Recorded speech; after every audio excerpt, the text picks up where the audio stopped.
pada video kali ini mengenai Monkey D. Luffy berhadapan dengan Akagami no Shanks. Karena Kaido dan juga Big Mom sudah kalah, hanya tinggal dua Yonko yang belum ditaklukkan. Mereka adalah Kurohige dan juga Shanks. Kalau bajak laut Kurohige sudah jelas cepat atau lambat Luffy pasti akan melawannya. Lalu bagaimana dengan Akagami no Shanks? Apakah dia akan melawannya? Tentu saja dia pasti akan melawannya, karena Luffy pernah berkata ingin menaklukkan semua Yonko. Berdasarkan hubungan masa lalu mereka berdua, Shanks lebih terasa sebagai calon sekutu ketimbang musuh. Akagami no Shanks adalah panutan Luffy. Bukan hanya itu, Shanks pun mengorbankan salah satu lengannya demi Luffy. Dengan situasi seperti ini, Shanks sebenarnya lebih terasa sebagai calon sekutu ketimbang calon musuh. Apalagi ada ancaman dari Kurohige yang tampaknya sangat diwaspadai oleh Shanks. Di samping itu, kemungkinan Luffy akan diburu pemerintah dunia jika Gorose menyadari Luffy gagal dibunuh. Meski begitu, seperti yang dikatakan tadi, Luffy berencana menjatuhkan keempat kaisar laut. Di bab 696 kita diperlihatkan kalau Yonko yang diusulkan untuk diincar Law adalah Kaido. Luffy pun setuju selama Shanks bukan yang pertama. Jadi sepertinya Luffy terbuka melawan Shanks asal Shanks bukan yang pertama dia hadapi. Namun pada akhirnya yang menjatuhkan Big Mom bukanlah Luffy, melainkan Ace Tasky dan juga Law. Ternyata alasan Luffy menempatkan Yonko Shanks di posisi terakhir yang dia hadapi adalah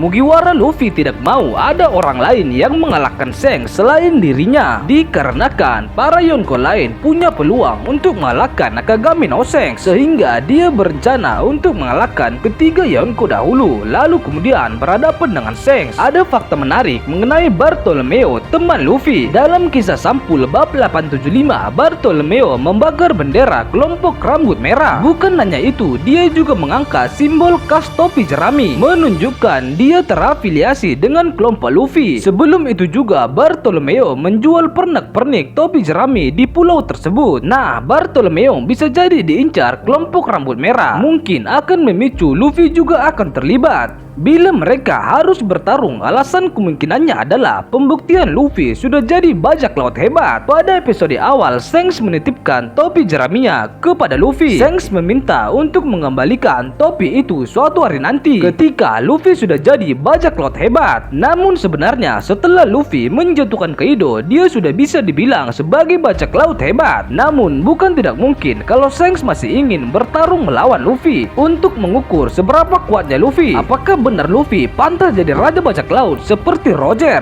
Terutama di cerita awal, Luffy mengatakan dia bakal punya kru dan kapal yang lebih hebat daripada Shanks. Kemungkinan Shanks mengingat kata-kata Luffy itu sehingga dia ingin memastikannya serta kelayakannya untuk menjadi seorang raja bajak laut.